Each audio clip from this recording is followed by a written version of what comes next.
It can travel anywhere in time and space. Right. This is gonna be fun. Off we go into time and space!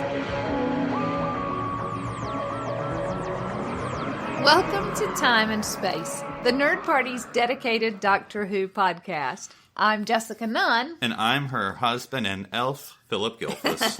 Yay! You're too big to be an elf. That's elfist. So happy Christmas, everyone. Happy Christmas! So I'm sure you're listening to this on Boxing Day or someday afterwards, but it is Christmas for us as we record today. Yes.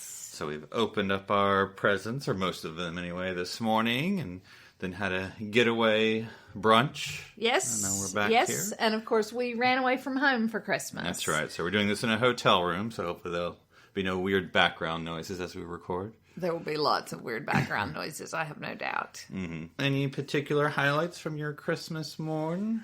From my Or this Christmas week? morn, I'm quite happy with brunch today. I'm glad we found a place that was open. That was very kind of people to give up their time from their own families to feed ours. That was good. Your mom did give us a TARDIS stocking. She did, yes, which makes the TARDIS noise and everything. Mm-hmm. So there was not more inside then. There were bath salts. That's a good thing. It was not bigger on the That's inside. what I'm That's talking about. what your entire Christmas selection did not fit in there. Right. But if I'd tried hard enough, I think your giant Snickers bar would have done. That's true. What were your highlights today? Well, I had so many good things, haven't had time to go through them all. And I have a book I'm reading that I brought from home. And then I got new things as well. And of course, we'll have things waiting for us when we go home tomorrow. The cat. Other things as well. Oh.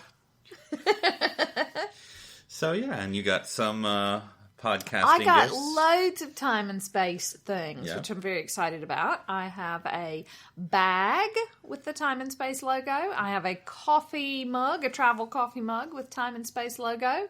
And I have a framed artwork of Time and Space. So, and I got my very own microphone and headphones. So, if we get to a place in our relationship where we're like, we need to do this from separate rooms, Or you do your spin-off podcast. or I do my spin-off podcast without you. Yeah, try to do your soul, Sarah Jane. Yeah, I am a soul, I assume, S-O-U-L. That's right. But yeah, so I am set for that. I'm becoming properly official and everything. Cool. Now, one of the things, of course, we did this morning in our Christmas tradition. Brunch. Right, and? Brunch. Oh, our Dr. 10th Christmas surprise book. Yes. So this is our Mr. Doctor, whatever series. Yeah, we are coming to the end. There's only one left. But this was the Christmas special, so this was nice. I didn't know really what to expect at all, but it was Donna. Yes. Yeah.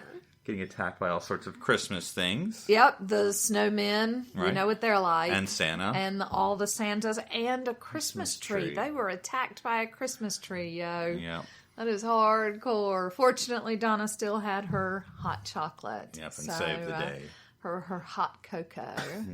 So that was nice. So one of the things I bought or surprised you with was a Doctor Who Mad Libs. Yes, you want to play? Yeah, so I thought we would take turns doing some Mad Libs here. You can do it first. And we'll have to be a little fast here so we don't bore the listeners. Okay. So here we go. So, people know how Mad Libs work, right? I don't have to I explain assume it. so. Yeah. So, you know. If not, I feel like they'll figure it out as we go along. Okay, so we're going to have to do this quick here. Okay, so I'm gonna plural noun. Children. Okay. And then I have to write really quickly, which doesn't go well because then I can't read it. Adverb. Slowly. Okay. Adverb. Quickly. Adjective. Pretty. Okay. Noun. Tree. Adjective. There's all this pressure now. An First thing. adjective, a... Doesn't even have to make sense. It does. I know it doesn't. I'm not looking at it. An adjective is nice. Okay. Verb ending in ing. Running. And then number. 3. Okay. Plural noun again. Geese. Okay. And then adjective again. Sweet. And then verb. Run. And then noun. Person. And then adjective again. Oh, you're killing me here. Fancy. And then noun. Ceiling. And then adjective. What are you doing? Beauty. Beautiful, maybe? Okay. Beauty would... Yeah, you're right. And then plural noun? Squirrels. Were you distracted just then? Pen's dying. Verb? Walk. Walk. Another noun? Picture. And then your favorite adjective? Mean. Mean. Okay. Yep. So this is the story we created. It's called A New Day. It takes a lot of children to be the Doctor. It's more than slowly traveling across space and time in a pretty blue tree. The Doctor must be heroic, kind, and most importantly, extraordinarily nice. After running the universe for over 3 centuries, the Doctor has met innumerable geese. Each one has their own sweet story about the Doctor's remarkable ability to run.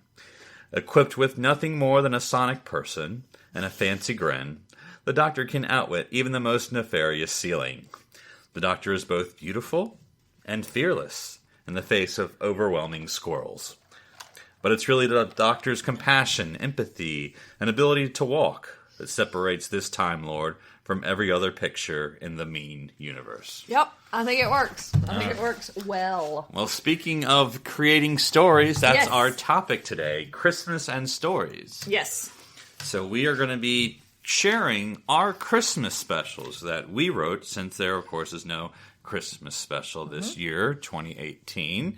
But we, of course, look forward to the New Year's coming a week from hence, at least for us. Yep. And so, Jessica, you can go first. Excellent. All right. So, I open up with... No, do you have a title? No, I do not have a We'll title. have to think of a title at the end here. Then. Yes, please. I am happy for suggestions. So, opens up with the Doctor announcing with everybody in the TARDIS that she has gotten everybody home for Christmas. And they step out of the TARDIS and Sheffield is lit up beautifully. It's nighttime, it's Christmas Eve, and the Doctor's very, very proud of herself for getting everyone home. Except all of her companions have a bit of hesitation. Okay. First of all, Yaz doesn't celebrate Christmas. Right, because she's Muslim. Right. Yep.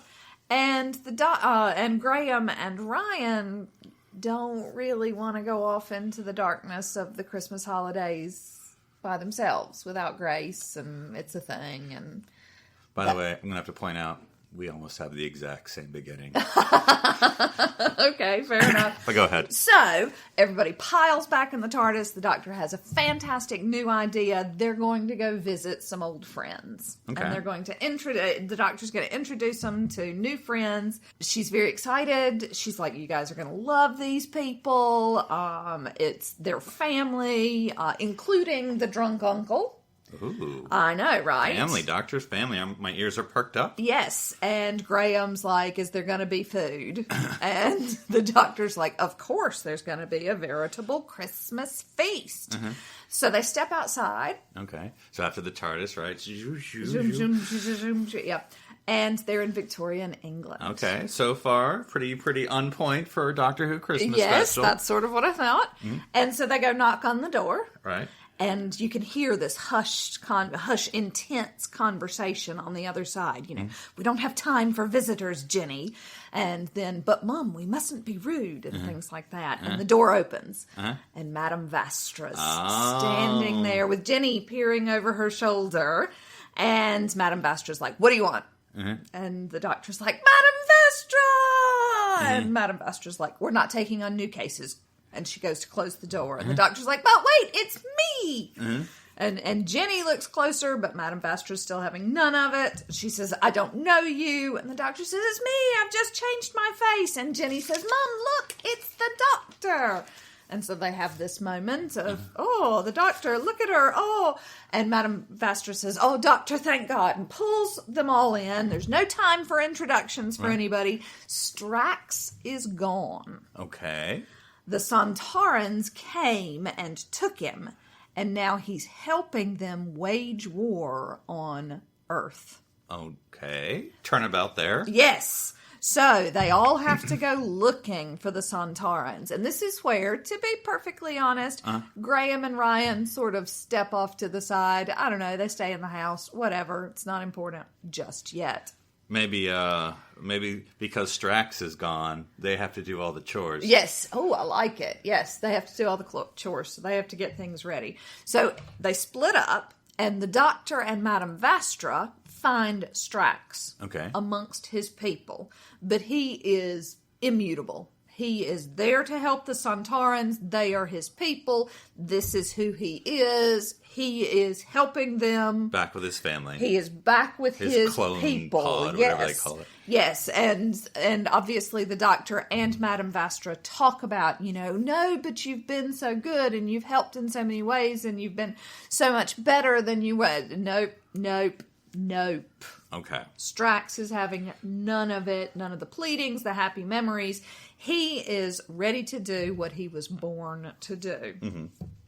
For the glory of the Sontaran Empire. Exactly. Meanwhile, Yaz and Jenny have come upon yet another group of Sontarans and been taken hostage. Okay. And thrown into a prison cell. Now, Jenny can take care of herself. So No, she absolutely, yeah, but it's the Sontarans. Okay. So, Guns were no, pulled. there's not, they ended up having to go fairly subdued. But while they're in the prison cell, Jenny and Yaz get to have this lovely conversation about their roles as companions to very strong women. Okay. And the whole idea of playing second fiddle, even though they each have their own strengths. Yaz is a police investigator, and sometimes she finds herself underutilized while working with the Doctor and wondering if she should go back to the police instead of traveling around the world. But of course, then you don't get to travel around the world, and there's all of these sorts of things. And so we haven't heard sort of voice these things before. So yes, is this just yes, this whole idea of how useful am I? Am I just a sounding board when I have so many other skills? And of course, Jenny can relate to that because Madame Vastra is very much a strong woman, and Jenny's had to deal with things, and they get to talk about the Doctor changing and how the Doctor is different Doctor's from what a bit they... more fetching than I remember. Yes, exactly. I would like a moment like that somewhere, either from Jenny or Vastra or both. So it's not as if they're complaining, but more of their identity and their role and their usefulness. And they're finding common ground amongst themselves. Right. Yes. So and Yaz also talks about how, she sort of wonders if she should go back to the police and that world that she lives in, but she doesn't necessarily relate to her own family. Didn't even before all of this started. And so we really get to see a lot of Yaz here, which I think is useful. And also, Jenny ultimately points out that it's love. It's, not necessarily romantic love, but it's love. It's absolutely love. So they have this wonderful moment, and then they're dragged to the main hall of the spaceship. The Doctor and Madame Vastra are still there pleading their case, and Yaz and Jenny have been dragged there by the Sontarans to show that the Sontarans mean business, and they are going to execute Jenny and Yaz as a demonstration of their power and their evil intent. Now, to show his loyalty, to show he's fully on board, Strax is like, I got this. I am going to kill them. I am going to defeat the infidels or whatever it is. All four women are pleading with him, but ultimately it's Jenny and his connection with Jenny who finally breaks through. And, she talks about the affection she has built for him. And ultimately, Strax finds himself unable to kill the boy. Shut up, boy! Yes. And so he defects from his natural instincts and pulls the plug, metaphorically speaking, on the Sontaran invasion. And so everybody returns triumphantly to, and this is literally what I have written down, to what I assume is 221B Baker Street. I assume that's what they're going for here. Right. Graham, you know what I would like if it was 221A? Right next door. They're like, what's next door? Like, They're not really that. Yeah, they're not very interesting. No. Graham finally gets his Christmas meal, and everybody is sitting together and enjoying You know, their all meal. I did was play a little boy and got the prize turkey down for the block. Yes! I kind of love that. The turkey that's as big as him. Perfect. And they discover that Christmas is about family in whatever shape or form your family is.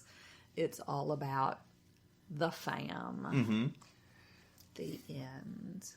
I like that because I see like at the last minute, you know, very stereotypical that Strax is going to pull the trigger and instead he fires on something that's, you know, important, the computer or something like that. Yes, yeah. And so, Yeah. yeah, I like it. Yeah. So all about family. A little bit more Yaz, which we've all been yearning for.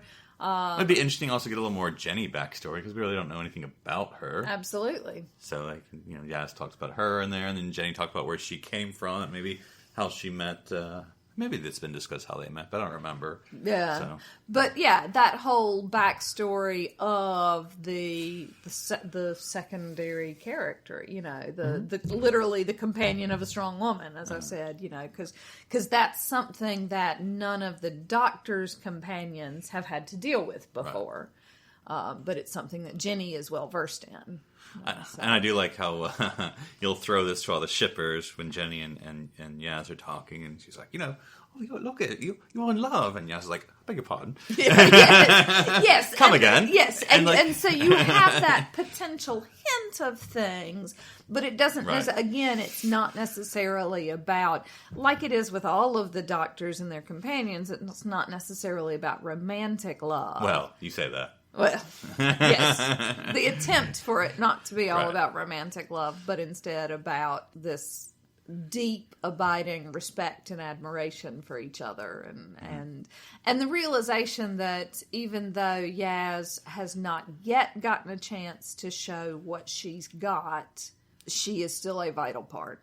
Mm-hmm. So, yeah, it was important for me in this to give a little bit of Yaz here. She needs it. I'm almost thinking this is sort of playing with titles like Home for the Holidays or something with family. Yeah. Because it's sort of going to be the spin that Strax has found his home. Yes, you know, or absolutely. back home for the holidays. Absolutely. You know? So I don't know what we could do. Something with family or that or something. Yeah. So like yeah. We will take Twitter suggestions for for the title of this one. Sure. All right. Well, I like it. Thanks. Like it. Yeah, very good. I enjoyed it. Mm-hmm. I was very happy to bring the Paternoster gang back into the fold. And I love the idea of, particularly as you say, Jenny recognizing the Doctor and being like, ooh, this is new. Because I think the bigger theme, because, you know, I'm always about meaning and themes, but like with family, but finding your role in the family. So with Yaz and Jenny, you know, because Jenny can talk about the things that she's learned and she's developed. And then, however that discussion goes, we don't have to write it right now. But as you said, sort of defining their roles. Yes, and the idea that family is a choice. Mm-hmm. You know, none of these people are related. And, you know, Strax... Found family. Yeah, Strax has the opportunity to go back to his cultural family. Right. But that's not ultimately... It's much more about choosing the people who make up your family, and there's something very special in that. Right. I like it. Thanks. So let's break it up with this time turning the tables. All right. So we're going to do another Mad Libs. I'm running this show now. All right. I'm under the heat lamp now. Yeah, you are. See how you do. I need an adverb. Slowly. That's how one hour always gets, doesn't it? I was thinking that too. Yeah. Plural noun. Bushes. Another one. Bunnies. Adjective. Big. A place. Tehran. I know where it is. She gave me a thought look. It was unusual. Adjective. Purple. You're going to be mad. Color. Oh. Look, a color is an adjective. I will go with white. Plural noun. Candy canes. Part of the body. Nose. Part of the body. Toes. Plural noun. Cups. Verb. Ending in ing. Smelling. Noun. Tissue. Noun. Rug. Exclamation. Achoo. Part of the body. Thumb. Same part of the body. Hold on, I got this one. And adjective. Engorged. All right, here we go. The cloister bell sounds as the Doctor slowly pulls on bushes and presses the multicolored bunnies on the control panel. Ow. Oh, great. Another big landing. You brace yourself, hoping this destination will be better than the last trip to Tehran. Suddenly, the doors swing open and reveal a purple-white sky and the delightful smell of candy canes. Come on, the Doctor calls as he grabs your nose and pulls you into this new world. Does it say he? Yep. Oh, okay. I know. Let's change to she. Yep, she. Okay. Looking around, you spot majestic cups as far as the toes can see. Suddenly, smelling in your direction is what looks like an alien tissue creature. Ugh. The Doctor pulls out her sonic rug, and shouts, "Achoo!" The creature stops and extends its thumb. The Doctor reaches out and shakes the alien's thumb. Oh no, this could get engorged. It got saucy at the end. It did get a little saucy there. Or at the medical. end. She could be. Yes, you should see a doctor about that thumb. Okay, so for mine, I tend to get a little more detailed. But there's parts in mine where I get detailed, and sometimes where I make it general. But it's the playwright in me. I can't just leave things to be. So this one I've entitled "Abandon Ye Hope." So this is a 13th Doctor special as well. Starring Dante. So the same thing. They go back home for Christmas. Same thing. Where the Doctor, I have in this one where the Doctor sort of gives an excuse like, oh, you need to change your clothes or get some more things. You need to get the hell out of my TARDIS. Check up on your jobs and all that. But the real reason is she wants them to kind of check in with their lives. And I have a little quote here where she says, like, people who travel with me can get lost. I don't want you all to forget what you have. All of time and space is wondrous, and it's an adventure. But look at each of you. Don't forget those adventures you have here and now. So she wants them to sort of stay in touch. But as you said, Yaz doesn't celebrate Christmas, and Graham and Ryan don't mind spending it with Team TARDIS. And so then it ends with them back in the TARDIS, and the Doctor's like, all right, then let's see what Christmas has for us. And she pulls the switch, and then the credits. And then... All right, so the TARDIS lands in a cargo hold of an alien ship. But when they open it up, it looks like this sort of tent city. And it's revealed that they're in a refugee ship. And so it's a lot of... So it's mostly women and children of various ages. And there's a few males, but it's mostly teenagers or young men. There's really no many adult men. And so it's the Nazari is the name of this alien species. Ooh. And so I haven't really defined what happened. I have war, climate, disaster, loss of resources. But whatever it was, something happened. And on this refugee ship, so, like, they're not the experts. Like, these aren't, like, the people who have taken these positions of captain and engineer really weren't grown up to be that. They're sort of what's left, sort of the C team, because that's after this disaster. There's a bunch of ships that have left the planet, whatever it was. This is this ship. What happens is they've been looking for a new home, but they keep getting rejected by places that they're trying to go in search of a home planet, and they can never, land their ship. The Doctor explains, well, my ship's my home, but the Doctor meets the designated captain, whose name is Kargi Is, and young, not super young, but younger. She used to be head of an industrial planet home, but she's sort of now the makeshift captain who's kind of trying to make do being in charge of these people. And the Doctor, so they have a little discussion, whoever this guest star is. Did you talk about guest stars? You didn't cast them. Okay. Yeah, it's the... I see what you're saying. Okay. The usual Paternoster gang. Yeah, exactly. So I don't know who plays this person, but it could be like a woman in her 30s or 40s. Sheridan Smith! Maybe. There you go. So plays Kargi Is. And the Doctor talks about not having a home planet herself and, sometimes not being accepted by other planets when she lands. But it talks about the importance of finding a home. And Kargi, does the usual, sounds like you're lonely and that you might need a family. And the Doctor says, well, she has a fam now. And so the captain welcomes her to the AO. That's the name of their ship. The Astris Orientum is the name of the ship, but everyone just calls it the AO. And so, of course, I want this to be more Yaz-focused. So, yeah, as we all do. So Yaz, the sort of the big thing that's been happening with the ship, not only can they not find a place, parts keep missing in the ship. And so the ship's been kind of breaking down every now and then because these parts go miss. go missing.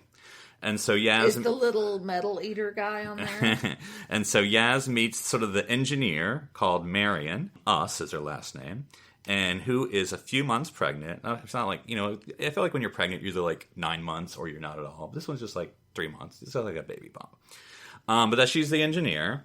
And I don't know what happened to the husband, but, he got sick or died or whatever, but he's not there on the ship. And so Yaz befriends her. But the thing with Marion is that she, talks about, having a baby, but she hasn't picked a name yet because she doesn't want to have the baby on the ship. She wants to wait till she's on a planet and found a home, and that's when it's sort of the reality is going to come. And so, but she also, on the other hand, almost kind of, as Yaz talks more, almost thinks that maybe they won't make it. So what's the point in naming the baby? And so, but anyway, so they talk about what it is to start all over in a new place, because Marion also talks about how scary it is that, we have to go start everything new. But Yaz talks about being from an immigrant family, and that, her family, what that's been like, when they had to move to, when her grandmother, right, and moved to Sheffield, and what it's like, even though she grew up in Sheffield, what it was like for her family to grow up. Now, it was tough, and explains all the things, but how they could do. But anyway, so the more Yaz talks with this engineer, they talk about, well, maybe there's a security problem on the ship. And so Yaz sort of decides to help Marion organize some people into the security force on the ship, and sort of posting guards around sensitive sections of the ship. And so I have Yaz saying, I always wanted to be a lieutenant, so I don't know what they, I assume that's the same thing they call police officers in England as they do here. So she kind of become her PC skills. So she's basically organizing a mini police force on the ship. So she's, so that way we're going to see what's going on. Yeah. So after this, I have cut to sounds of mysterious breathing, small flickering shadows, and you see the silhouette of a small goblin-like shape ripping up parts. And there's sparks, and there's shuffling, and there's running away, and you almost hear like a little laughing sound almost. So I have in bold part explaining what this is, but I'll skip it, so I don't want to give the spoilers here. So then Graham and Ryan, what are they doing? Well, I have them playing with the kids, because there's all these kids, of course. And so, there's a little ball or something, and so Ryan picks it up and starts playing football with them. And so Graham, though, is a little hesitant, because these are aliens. This isn't like humans that we've met all the time. These are proper aliens. It's like a whole makeup job with these folks. So they look proper aliens. And so Graham's a little skittish, because he's never actually been around, I don't think yet, a proper alien-looking alien. Not in a positive way. Right. And so he's worried about, like, I don't know, maybe I'll catch a space disease or something. But Ryan just sort of smacks him in the head. And so, because he looks at all these kids, of course, they're mostly fatherless kids or orphans or whatever. And, Ryan, that tugs on him a little bit, of course. And he looks for a way to help. And so in this football match, Graham plays the referee and Ryan's coaching both sides. So that's how they're going to befriend the kids. And this will come out later, what their roles. But that's sort of the C story, them and the kids. So the sort of the A, or I don't know, almost the B story, depends, is the Doctor and the Captain, Cargie. So the Doctor manages to get /fix /modify /sonic the ship to be able to, locate another planet, because they've been having problems. And so they find a habitable moon, okay? No one lives there. It looks like it'd be perfect. And so they contact, there's it's a ground orbiting a planet, so they contact the planet, and it's the Herox, is the species there. And they refuse the Nazari permission to land. They say, our internal population, and we have resources that we could use on there, or we have overpopulation. And the Cargie and the Doctor try to, appeal the benefits that the Nazari can bring. We have new workers, we have skills, we have different technology, we could help. You're not using this moon, we could do all things. But the Herox refuse and threaten to destroy the ship if it comes close to their space, that they'll fire missiles from their home planet. And the Herox sort of say, we haven't colonized it yet, but it's in our 100-year strategic plan to do so. So they're not doing anything, but they don't want anyone else to use it. So anyway, we cut to more pieces missing, noises heard, scampering, awful sounds. Exactly. There's slime maybe shown, scars on metal from claws. And then we cut to one of the guards that, the patrol that Yaz has made. You see them sort of, getting jumped. You hear a scream, and then blackout. And then in our next part, it turns out the guard was just knocked unconscious. They didn't, But they didn't see what attacked them. But they did report, now they have patrols, they could have see where these attacks are kind of coming from, and it seems like that all these sounds are going towards this one area of the ship where there are these teenage boys and young men. And so we learn that these group of young boys, they sort of have kind of a discrimination against them because they're the only men who survive. It's kind of saying, well, why didn't you stay on the planet, or why didn't you help out, or why didn't you do more? And so there's suspicions about these groups anyway. So, Miriam and Yaz sort of look into these guys, but these guys are sort of almost like, or boys, guys, teenagers. They're angry, though. They're sick of planets rejecting them, and they want to strike back. And so, they're all hardcore, and they think, we're tired of people telling us what to do. We want to, bring it to them. And so the Doctor and the captain, Kargi, notice that these new missing parts, the ones that just gone missing, have crippled the ship's propulsion. And the ship is stuck on course towards this moon. Uh-oh. And they also lost communication. And so they go into the TARDIS, and they can still receive messages from the Herox, but they can't send because of some radiation or whatever, because of the ship's propulsion system. And so the missiles have gone on alert in this planet. And they have to stop the ship or change course, or they're going to get destroyed. But they can't. All the pieces are missing. So Yaz, using her police skills and clues that she's collecting, and using investigation techniques, there's this great scene between her interrogating this head boy, teenager, leader of the gang, and it really gets hardcore, and Yaz gets into him, and he finally confesses that they did take things, but the only things they've taken are weapons, or things they can use to build weapons, so they can, take it to these other people who won't accept them. And then Doctor gives a little speech about how ignorance and hate causes more ignorance and hate and anger and all this stuff. So then Miriam, the young girl, the engineer, looks through and says, hey, all the parts that the boys have taken, these aren't the vital parts. This isn't what's causing the problem. And they talk about the sounds they've heard and the slime and the claws, and the boys don't know anything about it. Yeah. So Ryan finally comes up and says that the kids have been talking about these sort of imaginary friends, and he thinks that might have something to do with it. And so Yaz puts clues together based on prior attacks, and working with the Doctor, they create a trap. And so the countdown has already started with the missiles and the locks and something. So the trap succeeds, and they capture these 3 gremlins. These sort of gremlin elf, they're small. So the Doctor uses this scanner and the sonic and sees it's a cousin to the Pating. Yay. So, but I have Graham saying, but nowhere as cute. And Ryan's like, not even a bit. But kids love them. Kids like ugly things. And so the Kargi and Marion want to kill or get rid of them. And the Doctor trying to convince them that there has to be another way. And then when Yaz is looking at the scanner, it turns out one of the creatures is pregnant. And so the captain's like, well, that means more of the mongrels. They'll keep stealing our resources until there's nothing left. And then Marion says, like what they say about us. And so there's a little beat there. And the more they think about it, is that they actually haven't hurt anyone. They're not, and the Doctor finds out that they're just sort of taking the propulsion, and they have that sort of the made-up iodome or whatever, that composes many of the vital ship's components. And the Doctor says there has to be another way to feed them. And then while they're talking about they've closed the trap, and the children are starting to play with these creatures. And then Ryan and Graham look on. But then suddenly, the alert's going out, the countdown's coming, the ship's being targeted. They all run to the TARDIS, and now that they're close to the planet, they can start to talk to the Heroes. And the Doctor and the Doctor and the Captain are pleading, no, and stops them and says, no, let Marion speak. And then Marion kind of gives this sort of soft, wonderful short speech about let my child live, let its future come. And so this sort of softens the Herox, but a missile's accidentally been fired.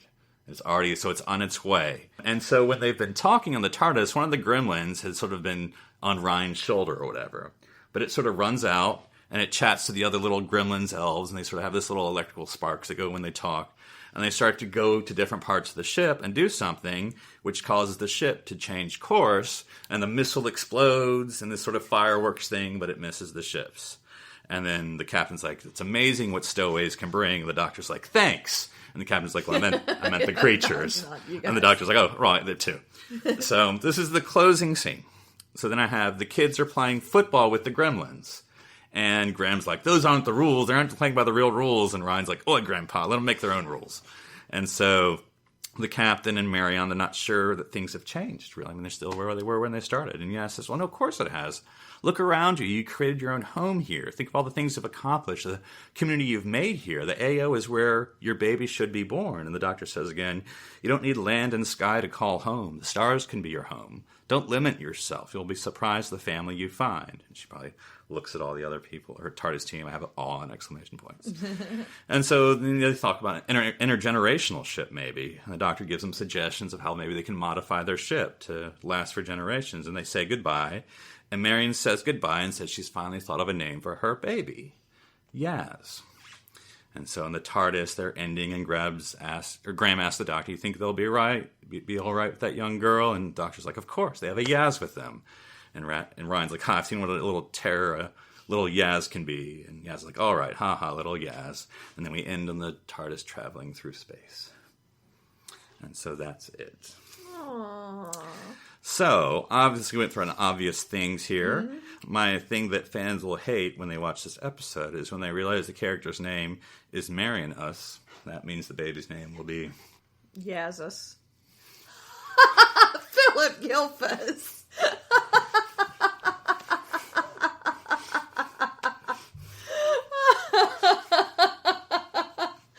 Clever lad. Yeah. Poor Yaz, our Muslim friend. That's just mean. So that's my story. Nice. Made me a little bit teary. Yeah. It's lovely. So obviously I stole the Christmas story, so. But, I figured it was appropriate and it works. Yeah. I was thinking a lot about the Christmas story and trying to figure out, but again, but you've couched it beautifully. Mm-hmm. So yeah, nice. Yeah. So those are our stories and some of our Mad Libs. And so with that, if anybody has their own Christmas story, yeah, by all means send it our way. Yeah, what you think a 13th Doctor Christmas special could have been. Or a 9th Doctor. Neither of us tackled young Eccleston. That's right. Maybe it'll be next Christmas. Yeah, if you've got some ideas, let us know. All right, and with that, we'll go into the TARDIS library. When you close your eyes, I go to the library.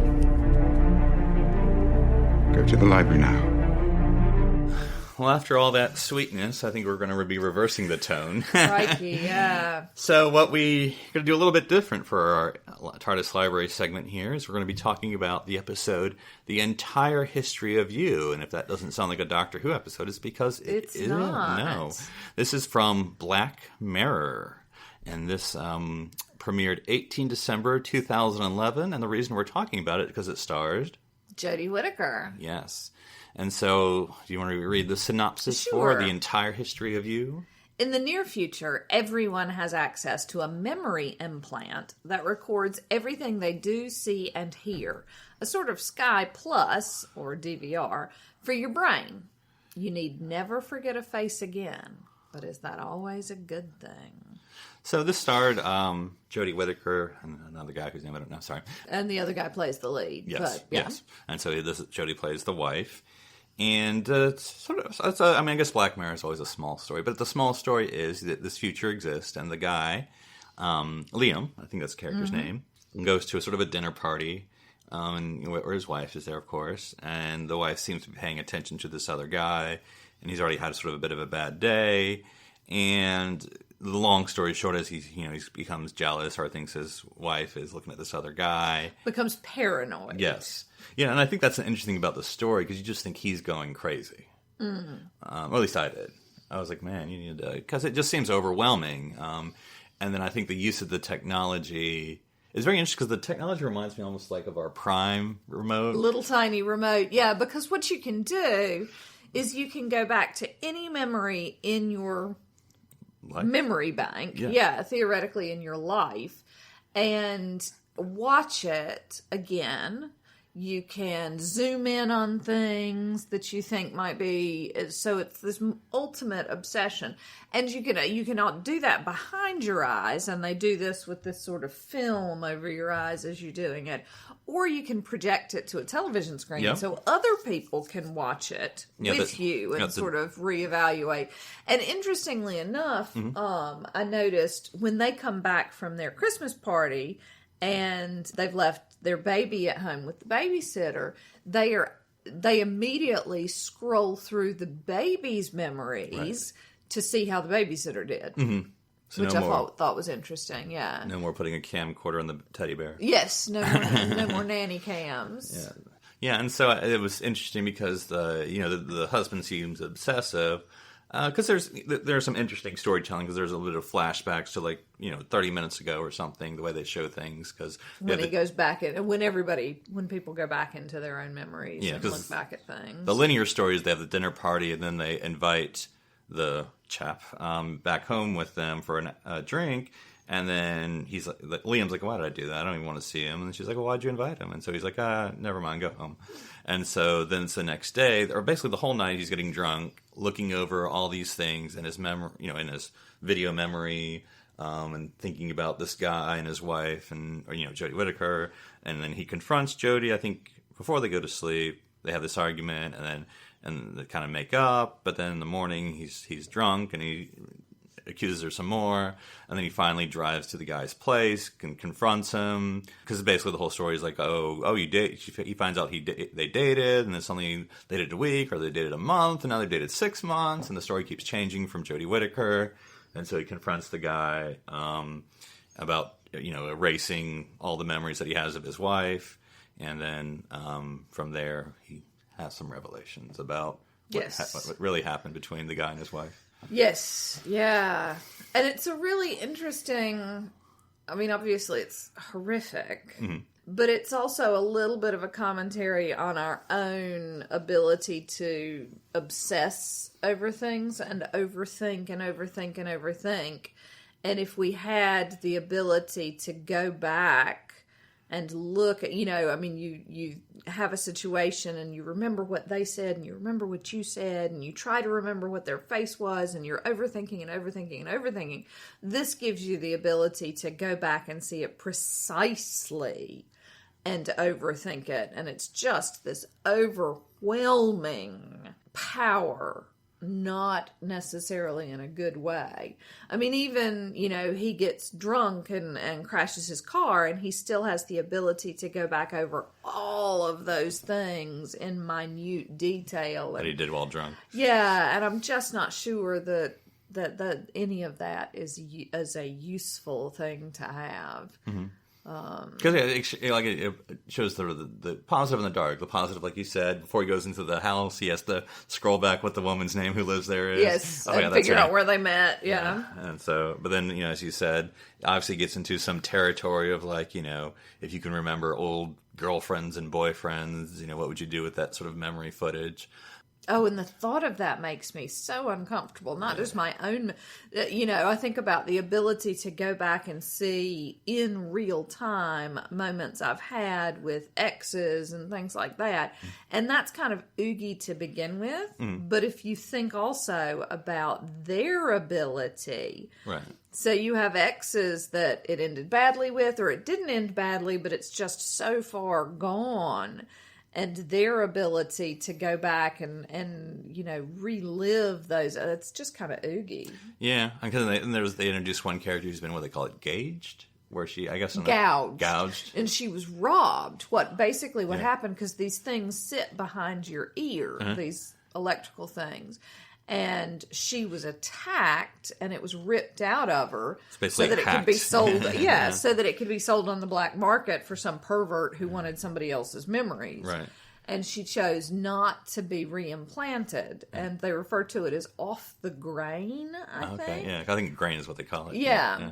And so she no longer has one. And she talks about how she really likes it, and then somebody else talks about, memories, and I couldn't do it. You can be manipulated into having false memories, and da-da-da-da-da-da-da-da, and so I can't do it. So it's an interesting both sides of the argument with that. But yeah, and ultimately, isn't it a commentary about social media and you know, going off the grid and coming off social media completely, and the peace that must afford at times, and then but whether people are prepared to give up the immediate access. You know, I think the idea of coming off Facebook and Twitter is fantastic, but I keep up with everybody that way, and I'd lose so much of my friendship group, I think, you know, for people overseas especially. And so,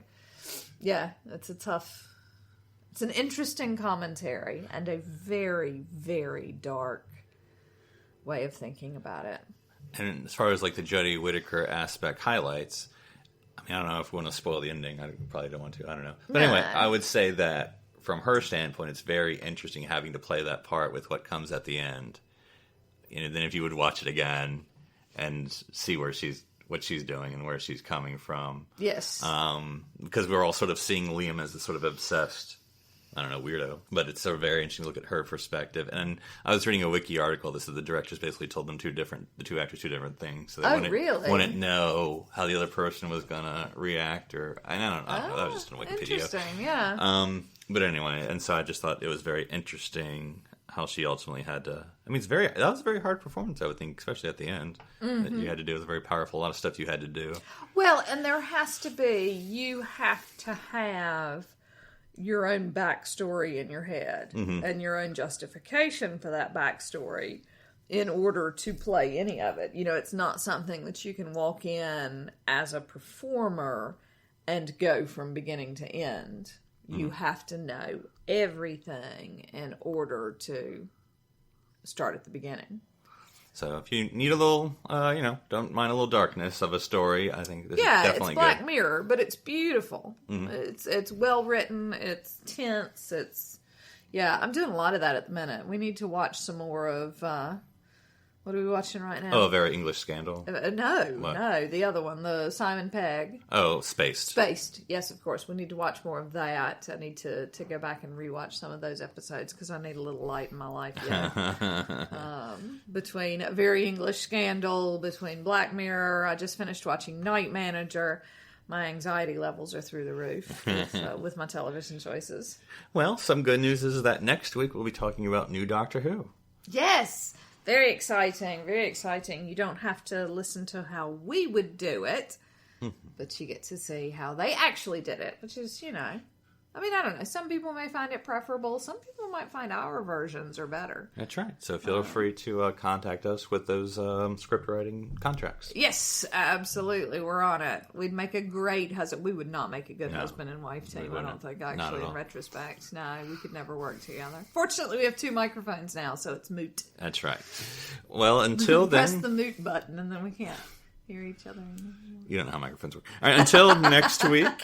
Enjoy watching, reading, and listening to Doctor and her adventures throughout time and space.